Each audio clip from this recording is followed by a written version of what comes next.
The last question I've got here is the role of finance capital in the transition from feudalism to mercantilism to capitalism. How do countries deal with natural resources and in the transition to socialism? So it's really two questions. And if people have more questions, please, keep the super chats rolling in. I'm here to answer your questions. We've been almost 2 hours. We got like 12 minutes left, and then it'll be 2 hours. So this is a decent stream tonight. More laid back, more chill, but that's fine. But so the role of finance capital in the transition from feudalism to mercantilism to capitalism. Well, in feudalism, the lending of money is illegal, right? The Catholic Church forbid lending money at interest. It's called usury. Money, you weren't allowed to have it. There's a reason they called it filthy lucre. It was a sin for a peasant to touch money, right? Because the Catholic Church said money is sinful. A peasant could live his whole life without ever seeing a coin, without ever seeing money, because it was considered a sinful thing to ever even touch it. Right. And in feudalism, there's not much role for money. The peasant goes out and he does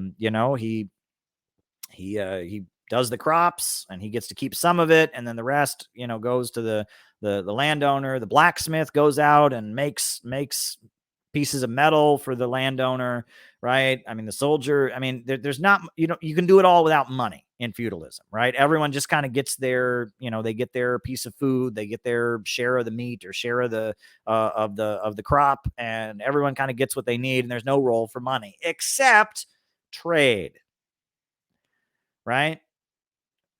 With trade, there is a role for money, right? If Marco Polo is coming in from China and he's bringing these spices and these silks, he's not going to give it to you for free. He needs something in exchange. So he needs money, right? And as the Silk Road developed from Asia, that was laying the basis for the beginning of the overthrow of feudalism, because that class, those guys who were going to Asia or going to India to get spices or to get silk or to get luxury items, things that only kings could afford, those guys needed currency. They needed money. You had to give them something.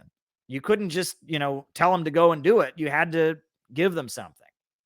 And often the mercantile, this is a new class. The merchants are a new class. They're not landowners. They're not serfs. They're not peasants. They're not craftsmen. They're traders. They're merchants. They're going to some place and they're bringing something. And often, back then, there's no high-speed trains. There's no airplanes. There's no automobiles. It's a lot harder to travel. They have to get on a ship. They have to go. It takes a really long time. They have to, go on horseback or by camel across thousands of miles. Often they need to have their journey financed ahead of time, right? I mean, somebody's got to pay them to, the king wants you to go to India to get him a bunch of spices. All right. And you're like, okay, I'll do that for you, king. But in order to do that, you gotta pay for, me to have, the ship I need. I need, stuff along the way. And when I get there, I have to give them something for these spices. They can't just give it to me. So my journey has to be financed ahead of time. So suddenly you need there to be a money lender, right? So somebody's got to put up the money, right? And in Venice, right, the Venetians, right, that was in Venice, right? And at first, the way it was set up was that only Jews could do it. And that was the basis of anti-Semitism, right? It was that, well, Jews, they're allowed to be Jews. They were the one group. Muslims were forced to convert or they got killed. Pagans were forced to convert or they got killed. But because Jews, they're in the Bible and all of that, Jews were allowed to just be Jews. So they changed the laws in Venice and some other places and in Britain and elsewhere. And they said, okay, Jews, you can be the people who lend the money, but you have to be separate from everybody else. You're walled off from the rest of the society in the ghetto. We're going to make propaganda. We're going to tell all of society that you're sinful, awful people. You don't have good Christian morals. We're going to segregate you.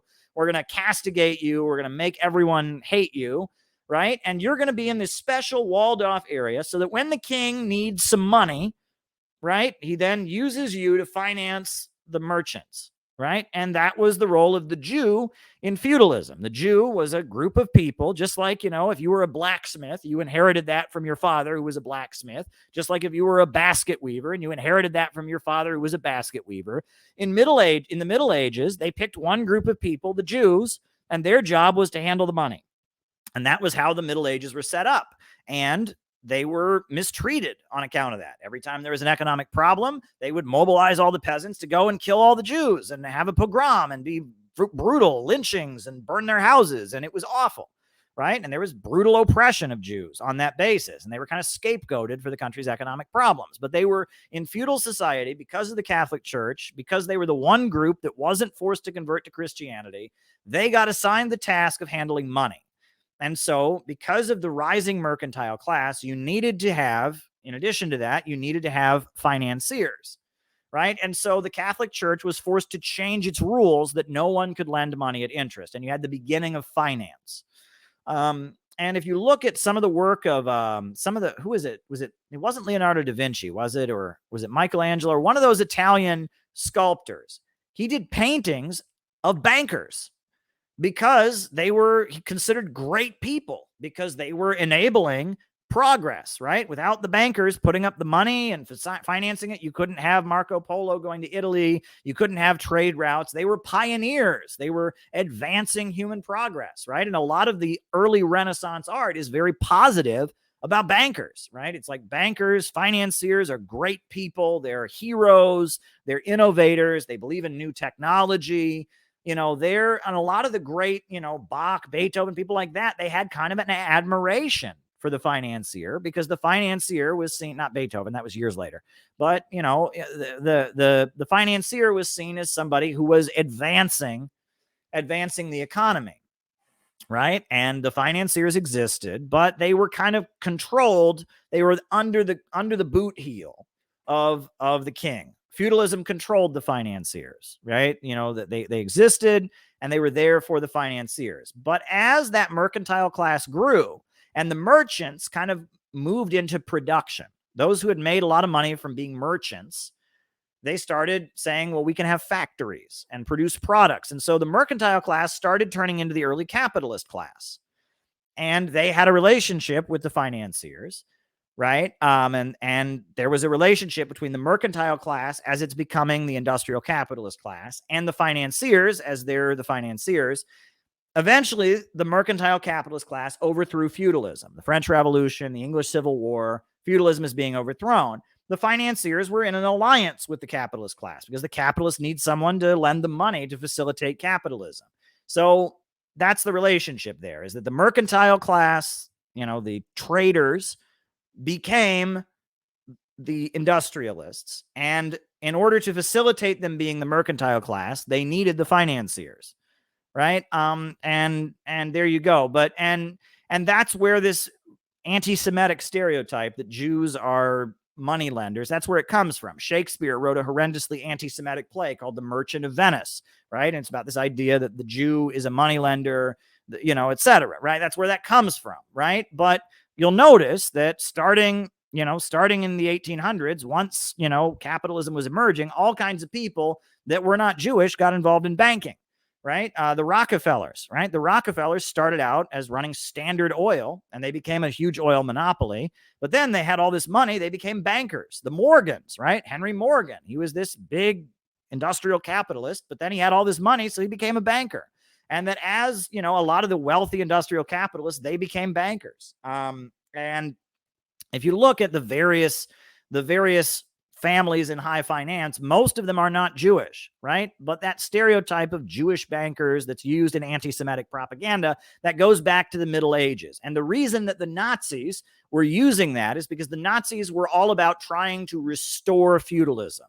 They were into degrowth. The idea was that history's gone too far. We've advanced. We've lost our morality. So we're going to roll back history. We're going to create an idyllic medieval society where everyone knows their place and we love our German homeland and there's honor. And so anti-Semitism fit into that, because in medieval Europe, the Jew is the outsider who's the moneylender, who's like castigated by society. And so the Nazis, their anti-Semitism was rooted in their desire to recreate the Middle Ages, to go back to feudalism. They were into Wagner music, and they were trying to impose the feudal discipline onto capitalist society, right? As part of their, capitalism in Germany, like the rest of the world, was highly unstable during the 1930s. You had big economic crises, etc.